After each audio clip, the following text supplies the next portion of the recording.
All right, so we're going to go ahead and get started. Can everyone hear me well? Yes, perfect. Clear. Okay. Good evening. My name is Natasha Rivera-Ruiz. My pronouns are she, her, hers, and I am an assistant director within the Office of Alumni and Family Engagement. I am so thrilled to have the opportunity to welcome each of you into the special edition reunion back to school class featuring two classmates, Tyler Thompson and Chris Clunie. Before I get started, I want to go ahead and go over some Zoom keeping items with you all. First, all participants have been muted. If you're not muted, we do ask that you mute yourself just temporarily throughout this program. If you are comfortable and have not already changed your Zoom name to your first and last name, we ask that you do that now. You can definitely rename yourself by clicking the participants button at the bottom of your screen, hovering over your mouse over the name, and then clicking more button. Feel free to add your Davidson class year if you have one as well. The chat feature is also available. If you have any questions for Chris during the presentation, feel free to put them in there and direct them to Morgan or myself. We will share them with Tyler at the end in the formal Q&A piece. And then please note that Tyler nor Chris will be watching the chat, so you can't ask them directly. So we will be monitoring it to ensure that your question gets answered. For optimal viewing, we recommend hovering your mouse at the top of the black Zoom screen and you will see a view pop up and you can select side-by-side speaker view so you can particularly just see Chris and Tyler speak. In addition, we have enabled live auto transcription for this call. If you would like to enable this on your end, you can hover over the live transcription button on your screen and subtitles should appear. Please note that the captions are not always accurate, so we do ask for some grace and understanding that names and things may be spelled incorrectly. And lastly, if you do have a tech issue, please send a chat to myself or to my colleague, Morgan Key, and we will assist as necessary. Now I get to introduce our featured guests, starting with Tyler. Tyler is a 2006 graduate of Davidson and a native of Danville, Kentucky. If you knew her then or were in the vicinity while she was watching a basketball game, you knew she's a huge Kentucky Wildcats fan. After graduating, she moved to Nashville, Tennessee to pursue a career in publication. But after a few short years in the 9-to-5 world, she felt the need to scratch her creative itch. While working as a copy editor, she began freelancing for KentuckySportsRadio.com in 2010 and quickly worked her way up the ranks. In 2012, she joined the KSR staff full-time, and in 2018 became editor-in-chief, helping KSR stake its claim as the most popular college sports media outlets in the country. That's a lot. Thank you, Tyler. You are the queen, literally. Yay, Tyler. And now for Chris. Chris Clunie, Davidson class of 2006 as well, became Director of Athletics on July 1st in 2018. Before returning to Davidson, Chris spent the previous 10 years in New York overseeing NBA international basketball operations, as well as the operations for NBA All-Star Weekend and the NBA Draft Combine. He lives 4 minutes away from campus with his wife, Lauren, and his 2-year-old daughter, Maisie. So y'all, I give you the pleasure of now having Tyler and Chris having the floor. Thank you. Thank you, Natasha, for that lovely introduction, and to the reunion board for asking me to help with this event. It's my daily job to talk about the Kentucky Wildcats, so getting the opportunity to talk about my Davidson Wildcats is a real treat. It's great to see so many faces on here, and the pre-show talk, we already had some great questions rolling. Chris, if you're ready, we'll start with an easy one. How about that? Sure, let's do it.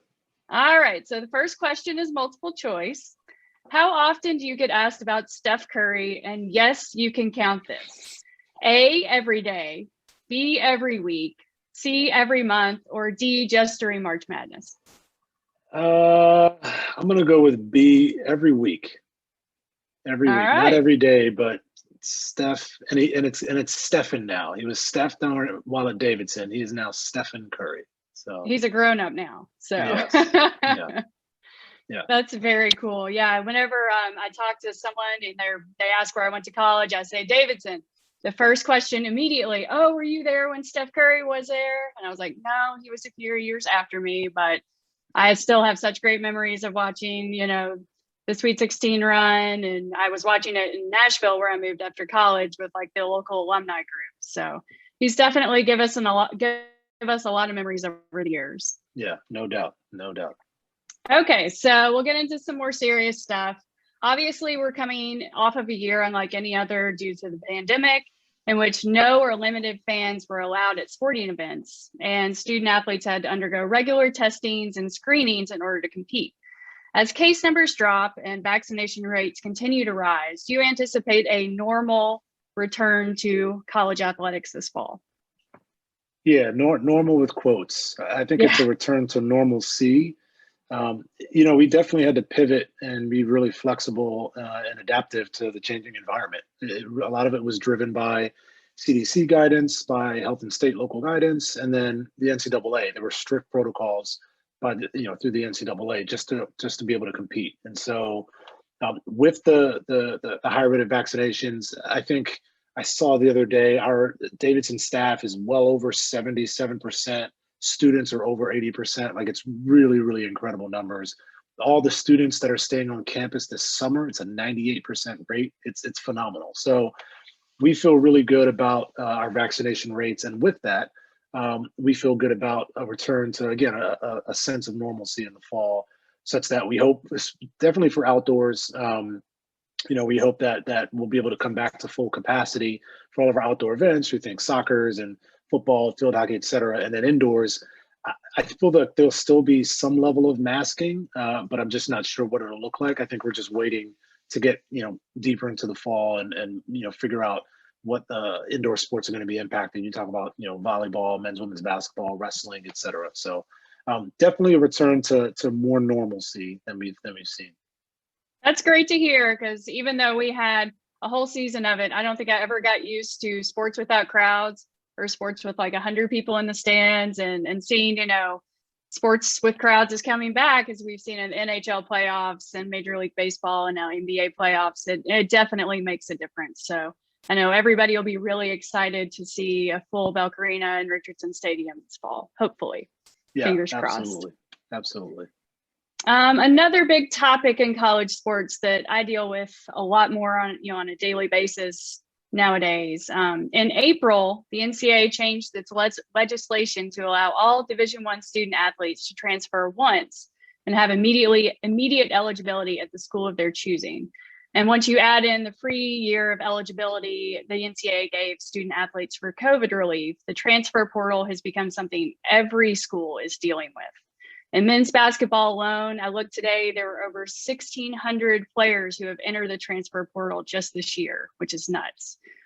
Some programs are creating staff solely to deal with the transfer portal. Have you guys had discussions in your department about the best way to address the portal moving forward, and how to make Davidson not only an appealing destination for student athletes, but a place they will want to stay?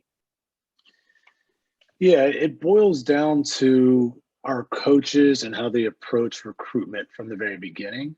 Davidson is a unique place, right?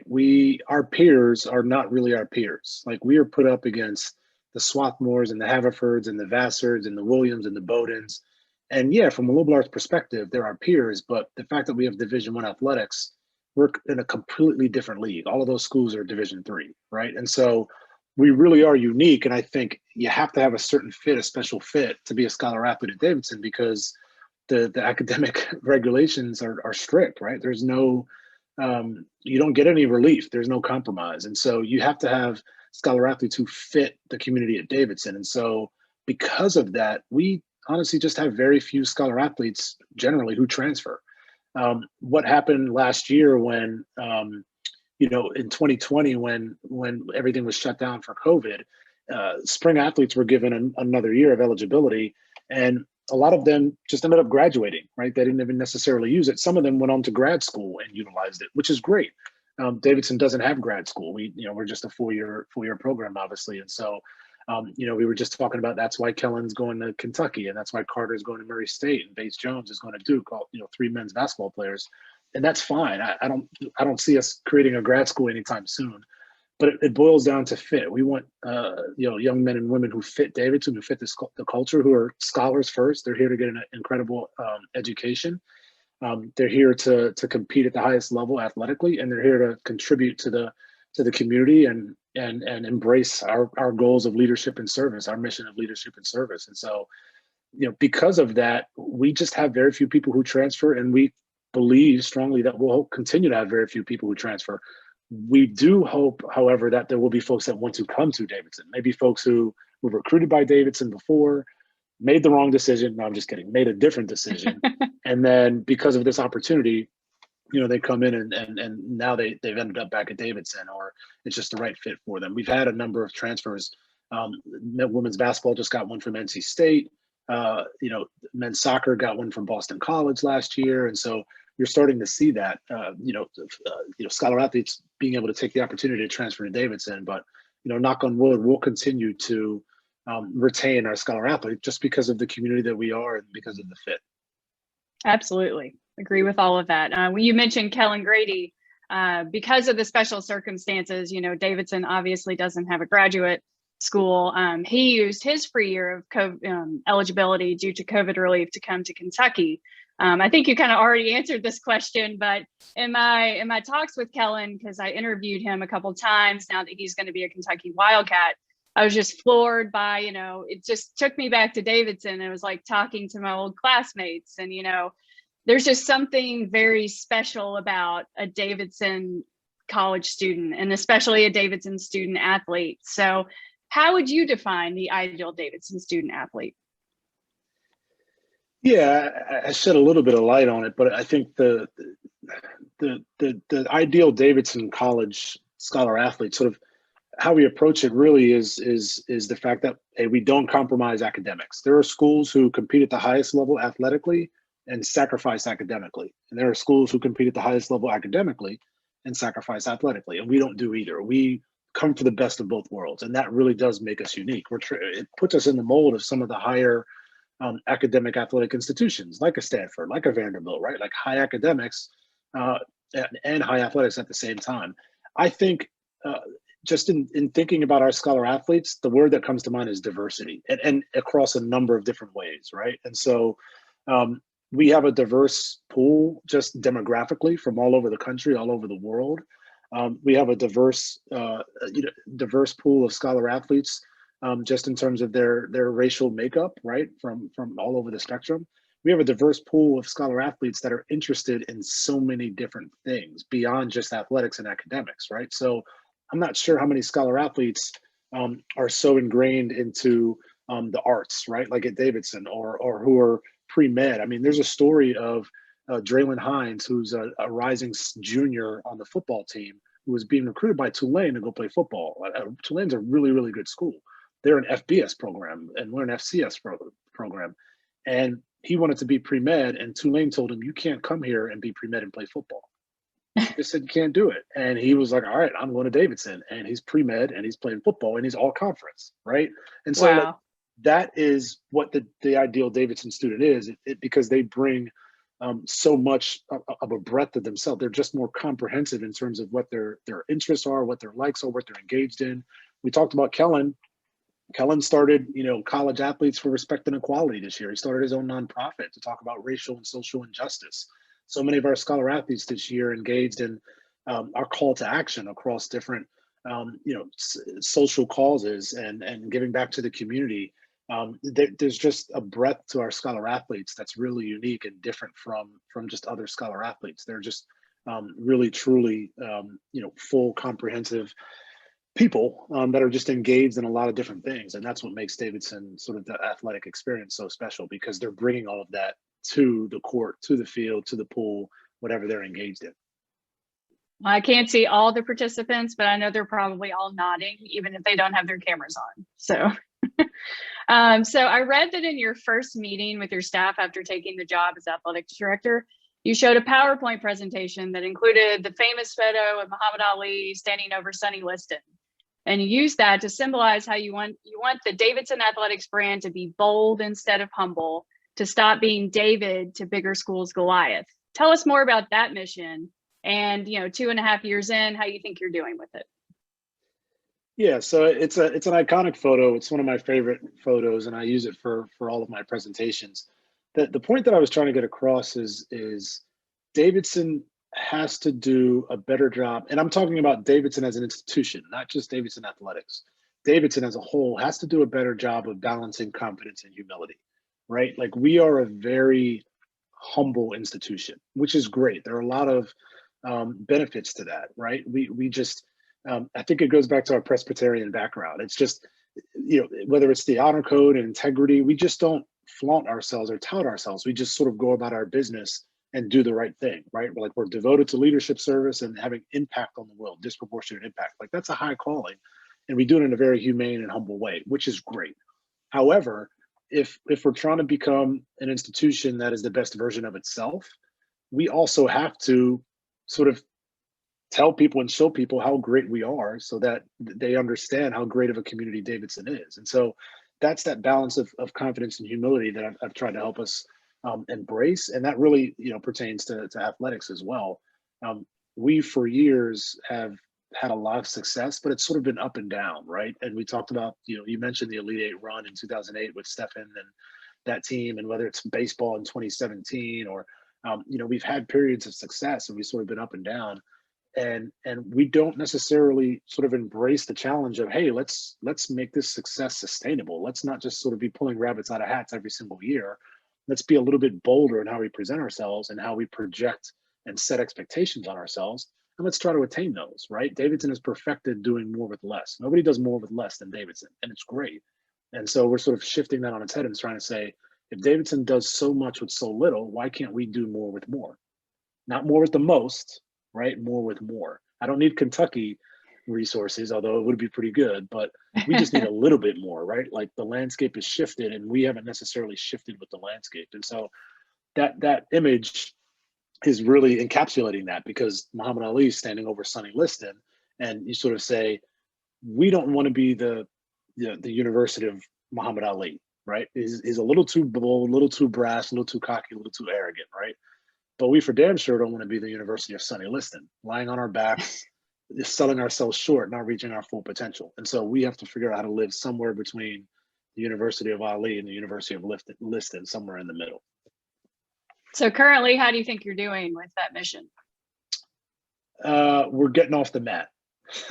That's good. We're getting off the mat. Yeah. So we're making strides.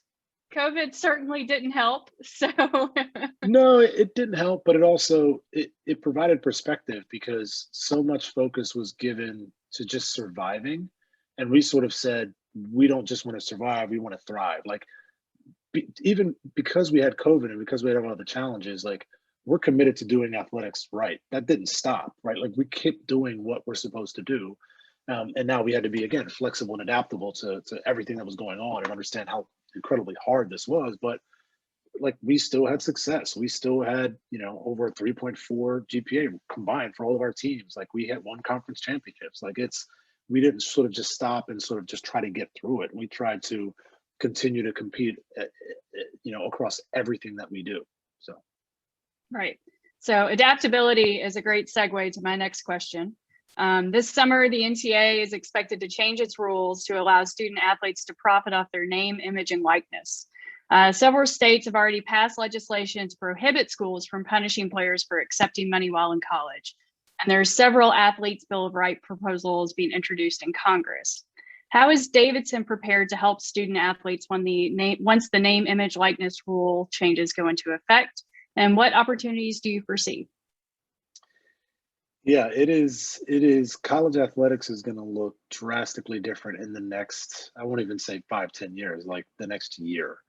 So let me back up. The name, image, likeness piece is not pay for play. It is not you, Tyler, come as a scholar athlete and are paid to play athletics at Davidson.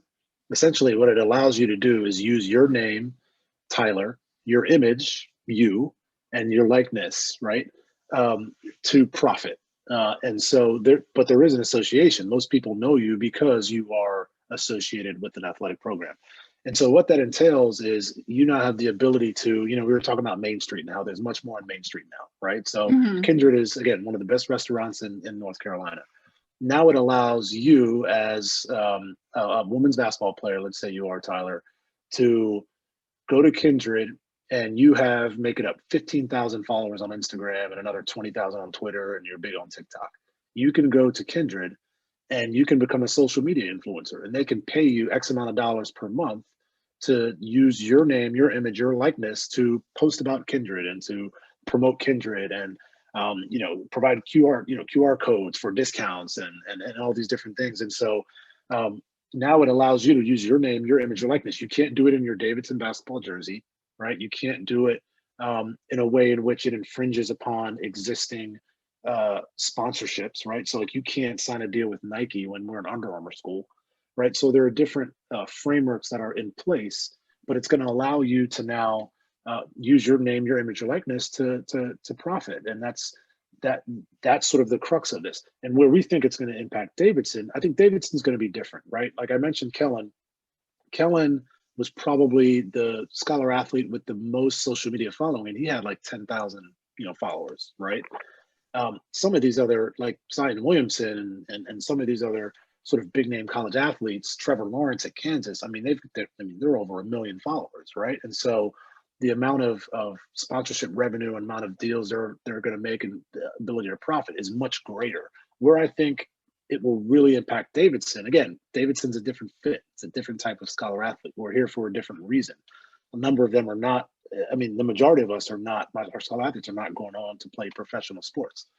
But now it allows, let's say, in addition to being a great basketball player, you're also really funny and you love doing comedic sets, right? You can now go downtown to Charlotte and do a comedy set and get paid for it, which you couldn't do before, which a general student at Davidson could, right? Let's also say you're a great artist. You're really talented, Tyler. I know, man. This Zoom has been great for me. Athlete, right? So you're a great artist and you have all this great artwork and you put together a portfolio and you want to go sell it. Now you can sell your artwork and be compensated for it, which general students can do. Scholar athletes, NCAA scholar athletes cannot do. You, in the summertime, you're a great point guard and you want to set up the Tyler Thompson point guard camp back home in Kentucky. And you were going to have 8 to 12-year-old girls come and you're going to teach them the fundamentals of being a point guard. You can run that camp on your own and be compensated for it, right?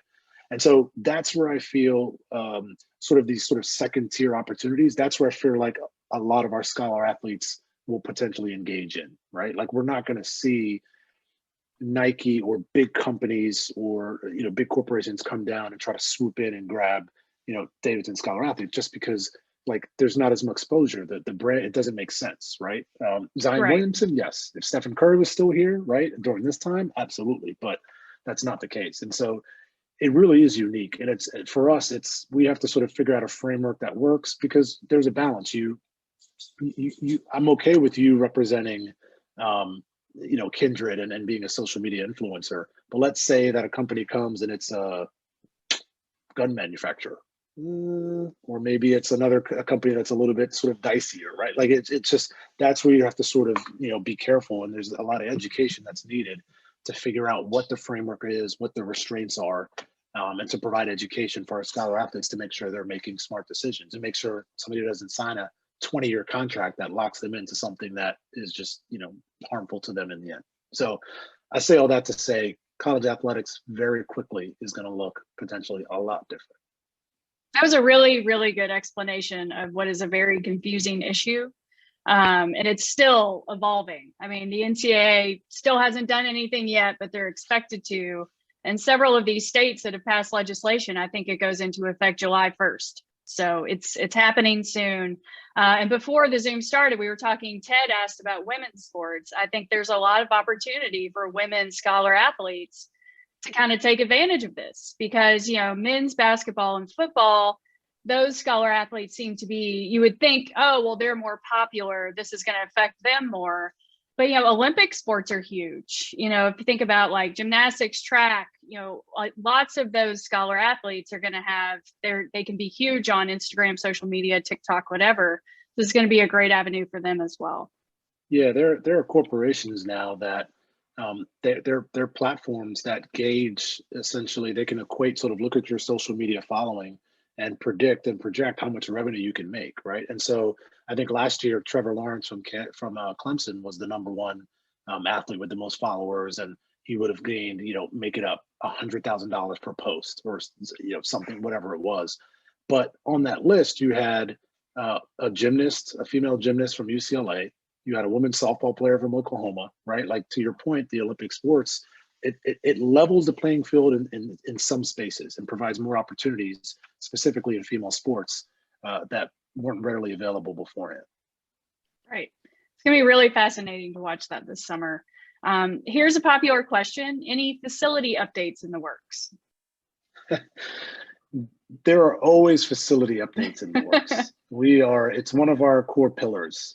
We focus on 4 main buckets: scholar athletes, coaches and administration, the community, and then facilities. And so we are always looking at facility updates and potential updates. Some of the things we've done in recent years, and again, it's interesting because some of the stuff we did last year, nobody could see because we didn't have fans, right? And so we updated our lights and our sound system in Belk Arena. So we were all ready to go. And, we started selling beer, and now we have Old Davidson Lager, and we're going to be selling Old Davidson Lager, and nobody was there, right? So, we're hopeful that, obviously, again, that return to normalcy. And, we have courtside seats now, 2 rows, et cetera. So there's a lot that we've done to the Baker Sports Complex. The baseball field has an infield turf now, and they're doing some expansion in their seating this summer.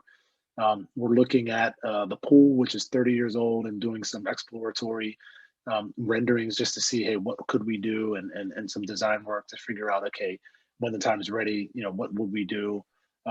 Generous donor just came through, and we're in tennis, so we're putting a scoreboard out on the outdoor tennis courts because there was no scoreboard out there previously.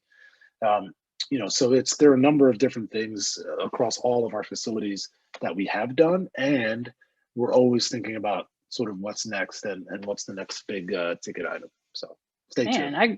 I got to get down to a basketball game and try out this Davidson Lager. Man, I've got to plan a trip. You can, it's in Harris Teeter, and you can buy it in stores all around Davidson and around Charlotte area. So that's where it starts. Got to come. So I got to go to Kindred, and then I've got to go get some Davidson Lager. I've got my plan. All right. Shifting to something a little more serious.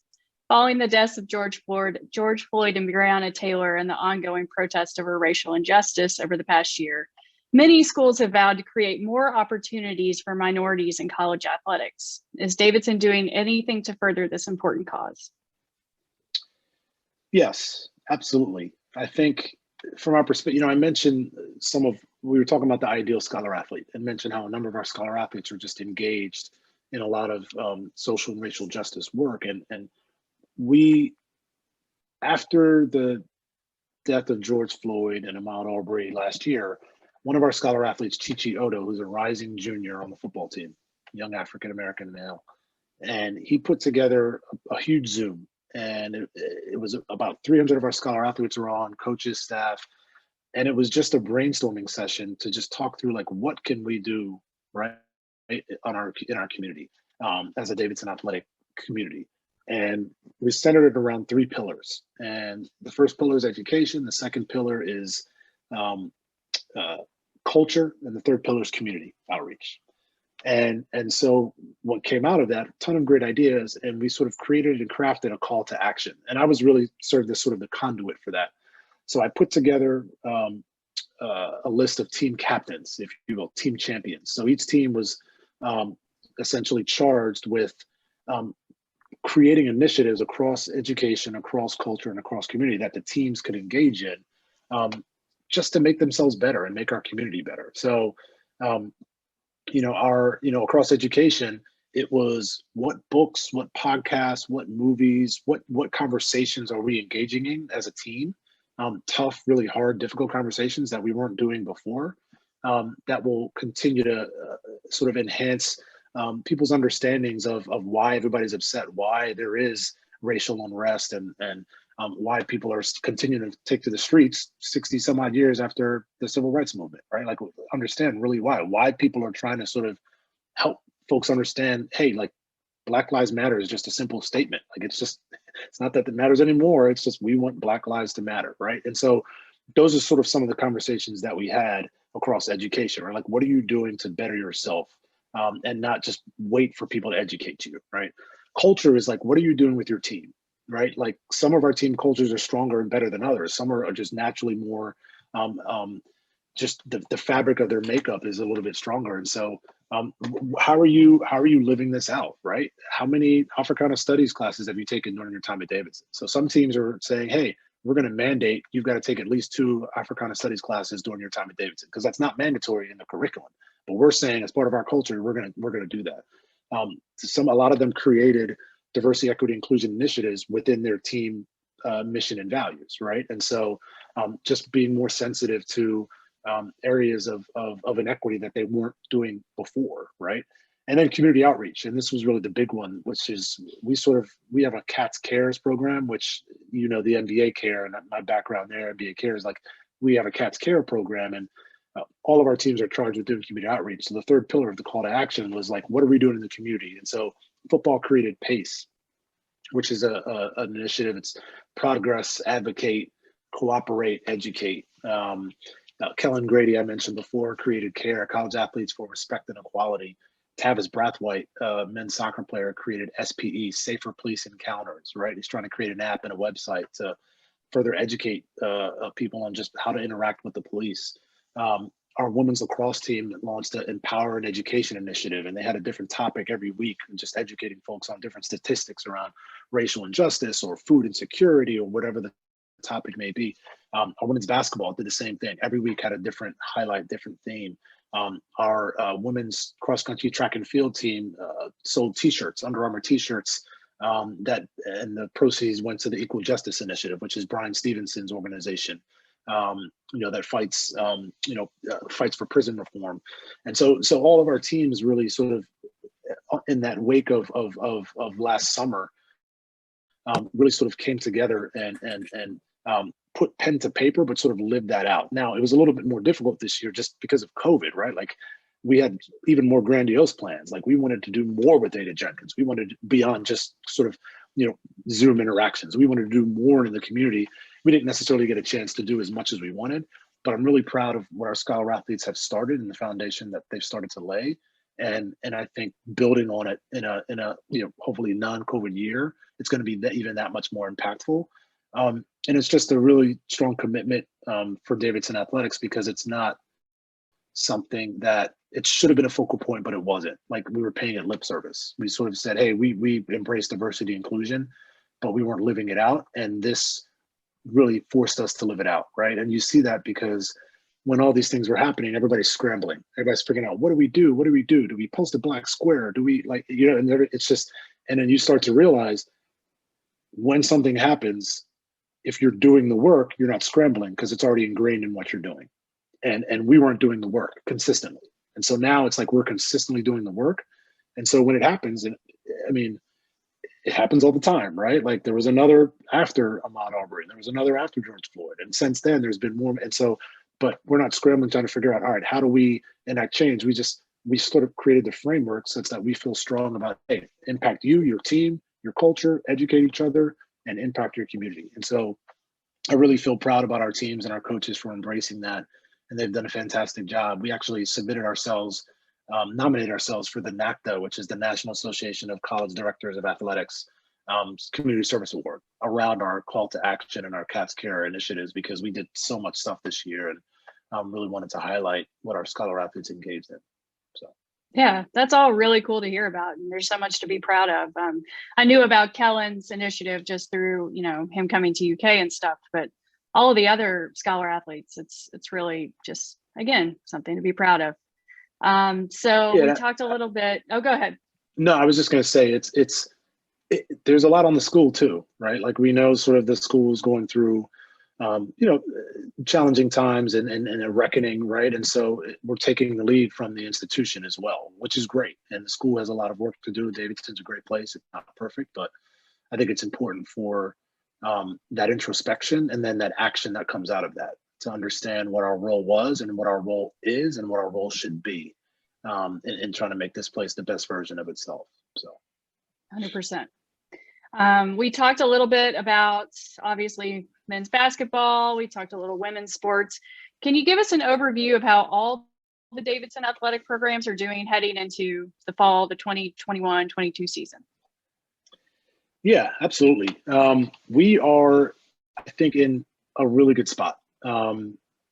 so many of our teams just performed so well this year, which was really great to see. Obviously, even across all the challenges that we had. So let me try and take some of these as they are. Baseball team, had an up and down season. They played well in spurts. They had a 21 game win streak at one point at home, dating back to like the previous season. Eventually was broken, but they didn't qualify for the A10 playoffs. But they only graduated a few seniors, and they feel really good about the young nucleus that we have coming back. With the baseball team. Men's basketball, again, up and down the season. Again, we finished, in the top 4 in the A10. Lost in the semifinals of the A10 tournament and earned an NIT berth. Then we're also losing again, Carter, Kellen, and Bates. Roughly 30 points per game. I think I mentioned last night on the other Zoom. And so, there's a lot. There's a lot of senior leadership that's gone, but we feel really good about the sophomore class and really the junior class stepping up into the fold right now. And we feel really good about the young players that are coming in, and they're going to make an immediate impact. They've got some really good freshmen, Chris Ford from North Mecklenburg and Des Watson from Ohio to come in and step into the fold. And so transfer from Michigan State, Foster Lawyer. So the men's basketball team, again, is Bob doesn't like to rebuild. He just likes to re-up and keep going. And so that's the goal, is to continue to try to be at the top of the A10. Cross country, both our cross country teams finished 9th this year. Solid showings, had some injuries, but the track and field teams outdoor both finished 5th, which is the highest that they've both ever been since we joined the A10. So men's and women's track and field did a phenomenal job. We had 3 athletes qualify for NCAAs that went down to Florida and competed in Jacksonville in the regionals. And so feeling really good about that program and what they have in front of them. Football was a big one this year. Obviously, we were talking with Ted earlier, first championship in 52 years since the Tangerine Bowl in 1969. Coach Abel got Coach of the Year, earned a FCS playoff berth. And so they are really primed, because if you think about it, their senior class was the last class that Scott Abel didn't recruit, right? That senior class played under a different coach. So now he's got a full slate of 4 classes worth of Scott Abel primed football recruits and ready to go. And so they feel really good about defending their championship and now sort of being the hunted and not the hunter. Men's soccer was a elimination game away from making the A10 tournament.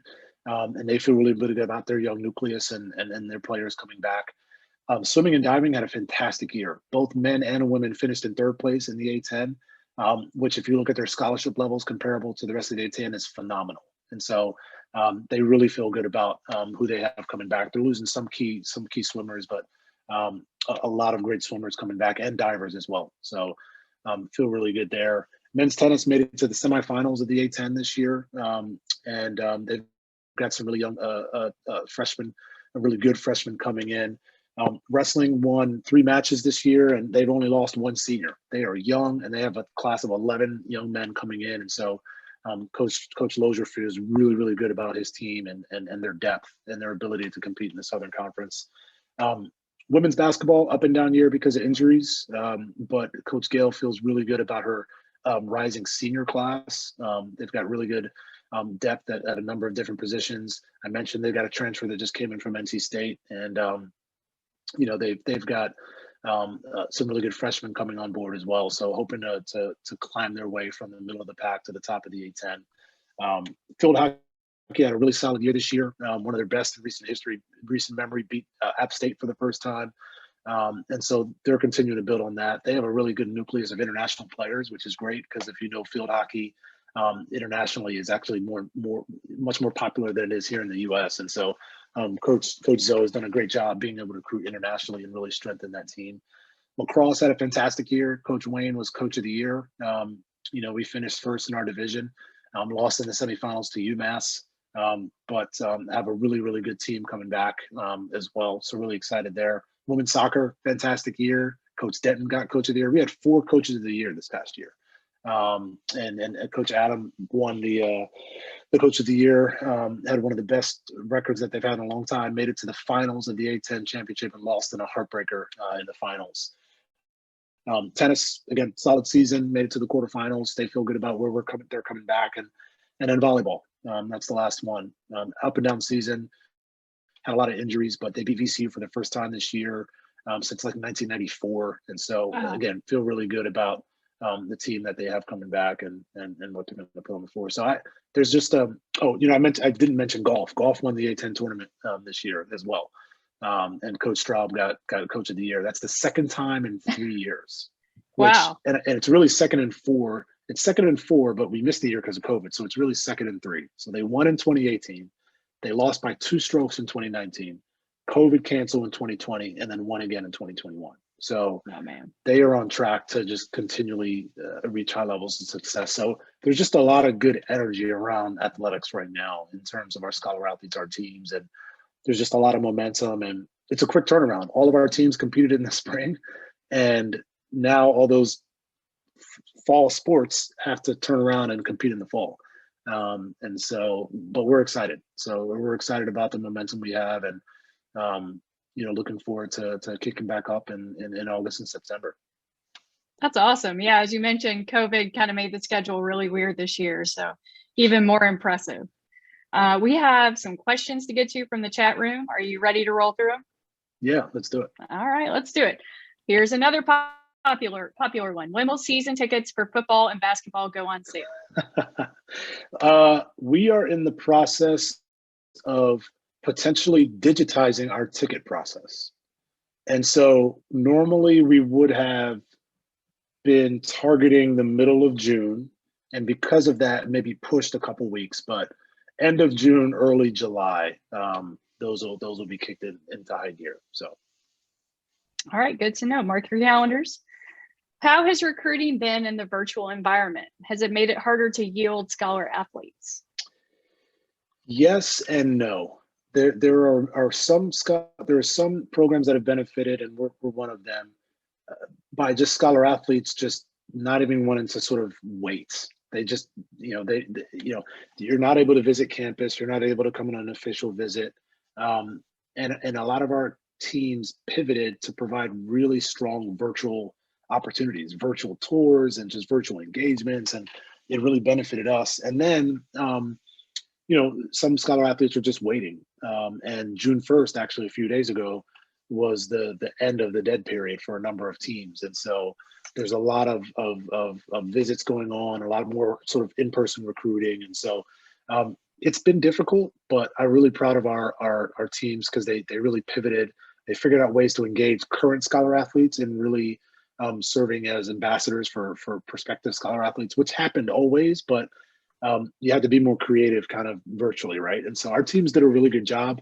We yielded the same number, slightly more scholar athletes, and a number of early decision scholar athletes, the most that we've ever had. So like we weren't really impacted. We still had a high number of scholar athletes, a number that committed early decision, right? Didn't even have to wait for regular decision. And so our coaches did a really good job building their class.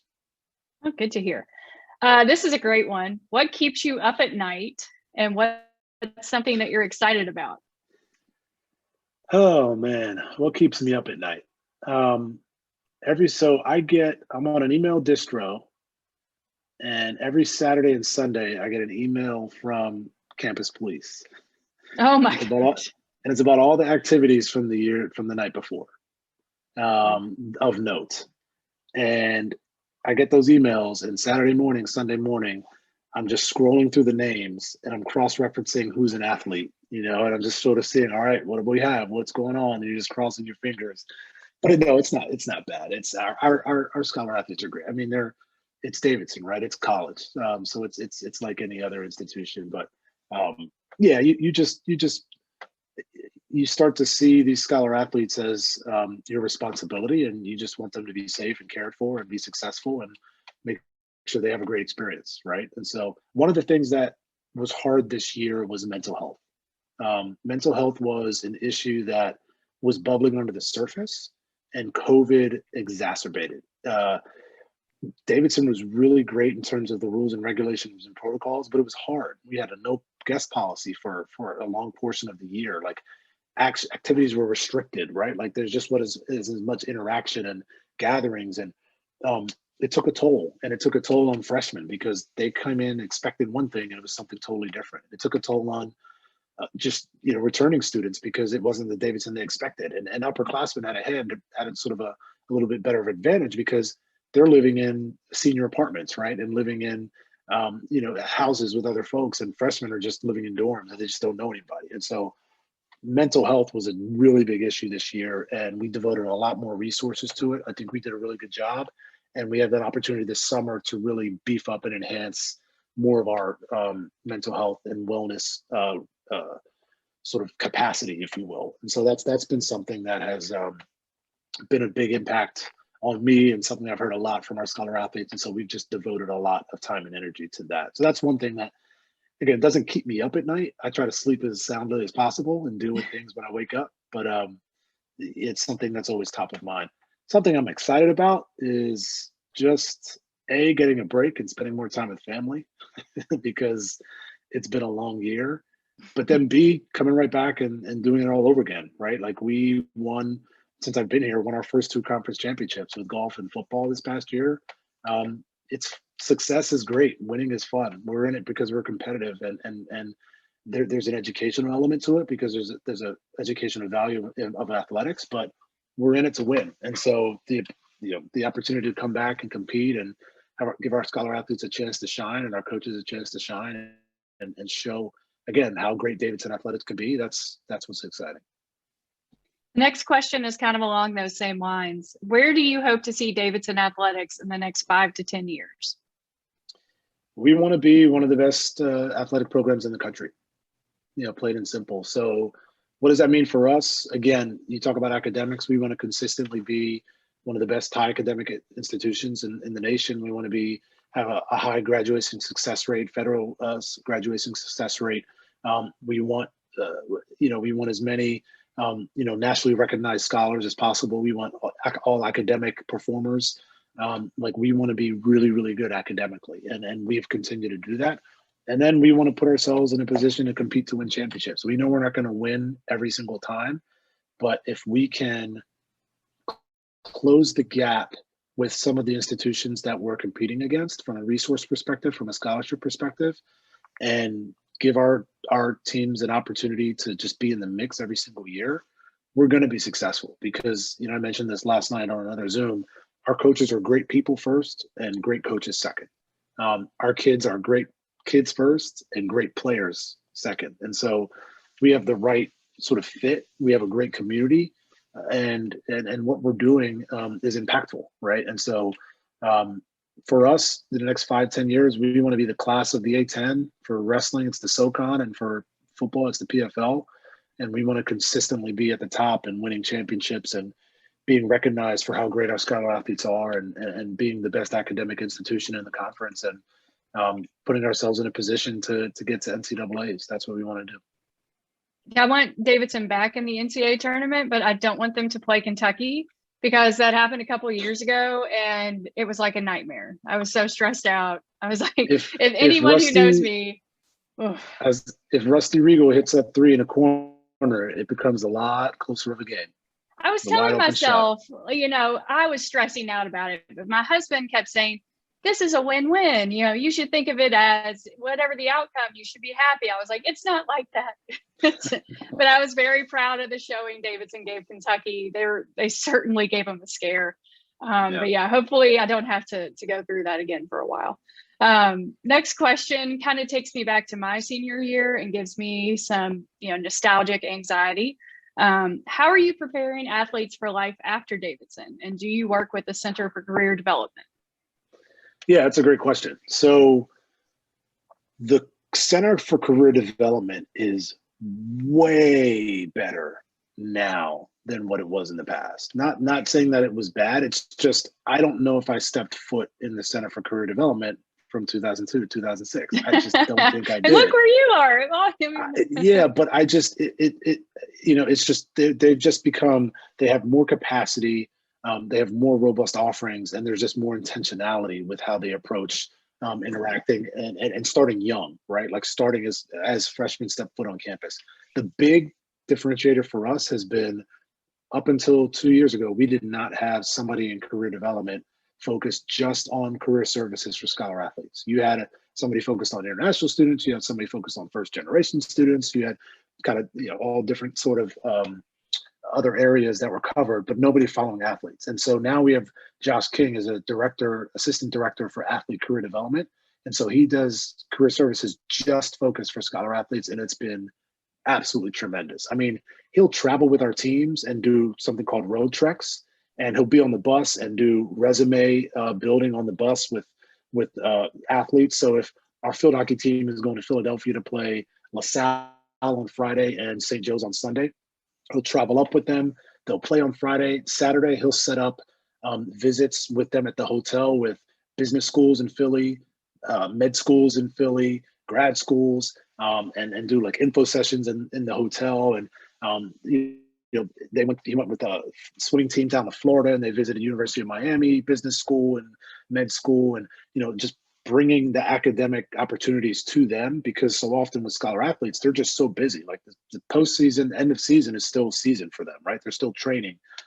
They can't do an internship for 3 months in the summertime without sort of being able to train and work out, and so creating templates that fit their schedule and not sort of trying to fit them into existing templates is something that Josh has been able to do, and it's been really, really phenomenal. Yeah, that sounds incredible. I mean, that's another leg up, and Davidson already gives you such a leg up. That's awesome. Final question of the night, unless anyone has any more in the chat. How do you encourage your scholar athletes to stay connected with Davidson after graduation? Yeah, I think there's a natural piece of that happens just through their team. They're just much more connected to their team and their teammates. But as they're seniors, we try to get them, just ingrained in understanding, hey, you're now part of the alumni family. You're now part of the Davidson graduate family, and helping them. The best way to do that is for exposing them to other alums, early on, such that they see how invested and how much support that other alums provide and give back and are engaged in with the college.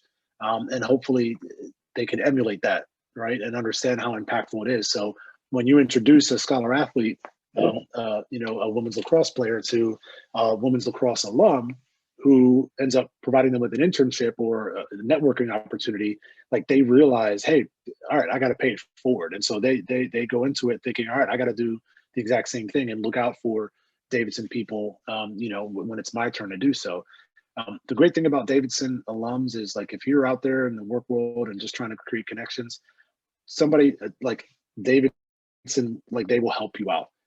If you're a former athlete and you're an athlete, it's that much stronger. If they happen to play the same sport that you played, it's even that much stronger, right? Like Davidson helps out Davidson. And so, we help them understand that and try to build relationships early with alums, such that when they themselves become alums, they'll be able to pay it forward and in turn reach back and help those coming behind them. So that's a great answer, and just, I think, a great way to end this awesome conversation.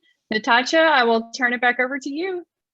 All right, y'all. Well, first, Chris and Tyler, thank you so much for taking the time to speak with all of us and leading the conversation. I also want to extend a big thank you to the class of 2006 reunion committee for sponsoring this event.